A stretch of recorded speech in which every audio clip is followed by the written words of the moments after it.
Delhi liquor scam లో కేసీఆర్ కూతురు arrest అయ్యారని తెలంగాణలోని కాంగ్రెస్ నాయకులు కార్యకర్తలు సంబరపడుతున్నారు. ఇంకో పక్క ఆపరేషన్ ఆకర్ష్ స్టార్ట్ చేసిన సీఎం రేవంత్ రెడ్డి బీఆర్ఎస్ పార్టీని కకావికలం చేస్తున్నారు. ఇదంతా రేవంత్ రాజకీయమని గొప్పలు పోతున్న కాంగ్రెస్ కి ఒక షాకింగ్ లాంటి వార్త.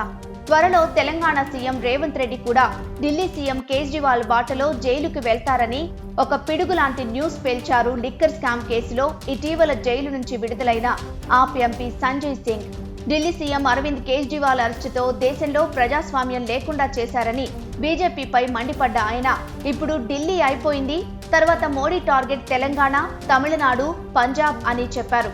ఒక స్టేట్లో అధికారం కోసం బీజేపీ ఎంతకైనా వెళ్తుందని, ఒక పద్ధతి ప్రకారం షెడ్యూల్ వేసుకుని దాన్ని తూచా తప్పకుండా పాటిస్తారని బీజేపీ గురించి అందరూ చెప్పేదే. ఈ క్రమంలో మొదట ఆ స్టేట్లోకి ఈడీ ఎంటర్ అవుతుంది, తర్వాత మోడీ వస్తారు. నెక్స్ట్ సీన్ తెలిసిందే.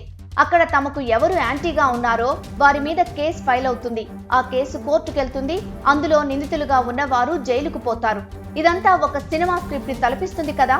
అలాంటి సినిమానే Telangana CM Revanth Reddy, Tamil Nadu CM Stalin, Punjab CM Bhagwant మాన్లకు కూడా చూపించబోతున్నారని సంజయ్ సంచలన వ్యాఖ్యలు చేశారు.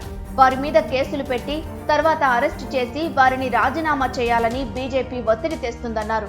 దేశంలో బీజేపీ మాత్రమే ఉండాలి, ఇతర పార్టీలు ఉండకూడదనేదే ప్రధాని మోదీ టార్గెట్ అని, అందుకోసం ఆయా పార్టీల్లోని కీలక నాయకుల్ని టార్గెట్ చేసి వారిని కేంద్ర దర్యాప్తు సంస్థలకు అప్పగిస్తారని, ఆ తర్వాతి పని సిబిఐ, ఈడీ చూసుకుంటాయని సంజయ్ సింగ్ చెప్పారు. దీనికి ఉదాహరణగా ఢిల్లీ సీఎం కేజ్రీవాల్ ఉదంతాన్ని చూపిస్తున్నారు ఆయన. ఇప్పటికే రేవంత్ రెడ్డిపై ఓటుకు నోటు కేసు ఉంది. దాన్ని బేస్ చేసుకుని ఆయన్ని ఇబ్బంది పెట్టడం బీజేపీకి చాలా సులువైన పని.